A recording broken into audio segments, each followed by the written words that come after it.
Long before the vast Mali Empire rose to dominate the Western Sahel, a boy was born under unlikely circumstances, frail, disabled, and underestimated.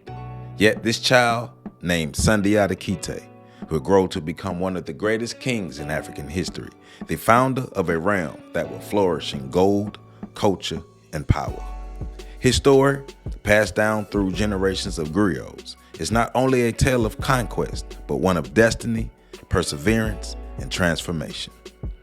Around the year 1217 CE, in the small kingdom of Niani, part of what was then the fragmented Ghana Empire, a Mandinka king named Nare Megan Kante ruled with modest influence. A prophecy foretold that if the king took a woman of unusual appearance, a hunchback woman of noble blood, he would father a mighty ruler who would unify the Mandinka people and forge a powerful empire.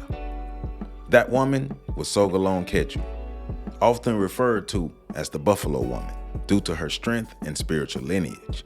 She was not conventionally beautiful, but she possessed mysterious powers and a deep connection to the spirit world.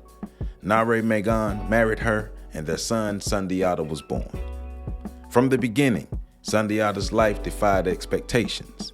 He was physically weak and unable to walk throughout most of his childhood.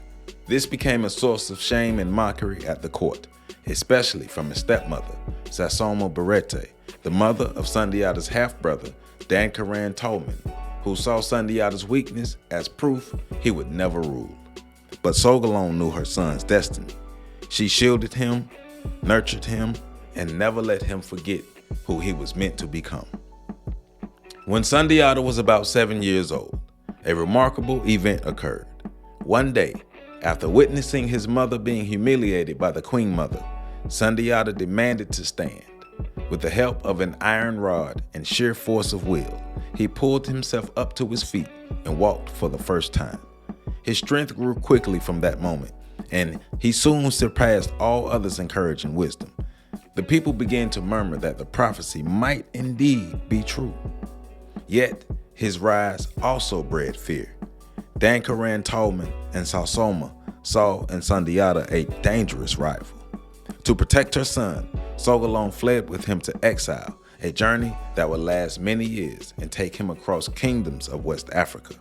In exile, Sundiata studied under kings, scholars, and warriors. He learned the art of governance, diplomacy, and war.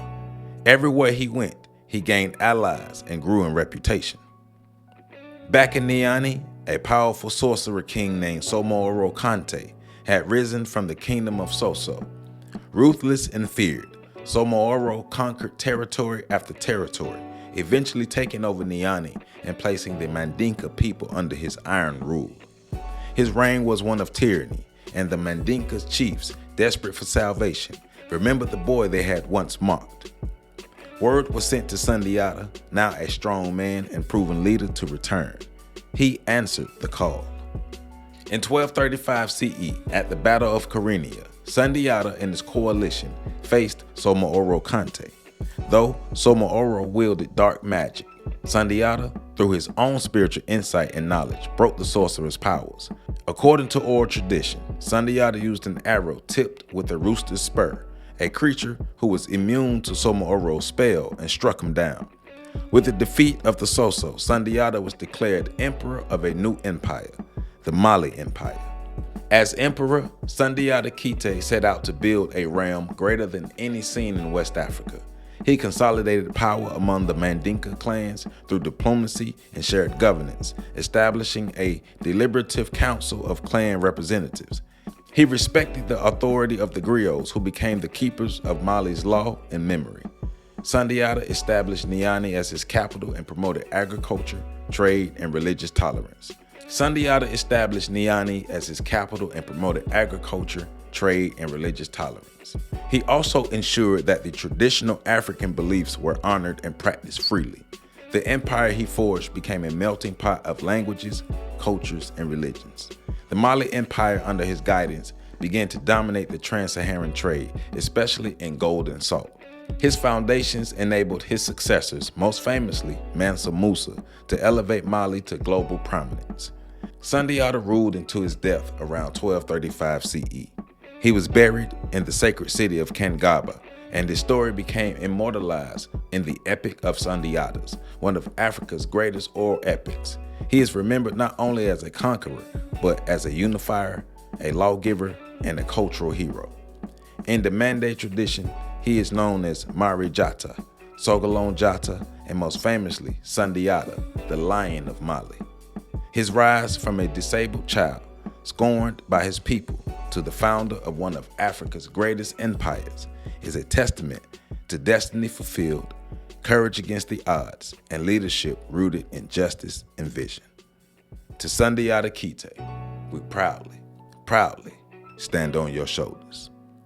For more information, please visit my website at www.ontheshoulders1.com. There, you can support my OTSOG book series. You can also support me on Patreon at patreon.com/OTSOG. And don't forget to hit the super like button under this video. I love you all, and make sure you catch the next video coming up.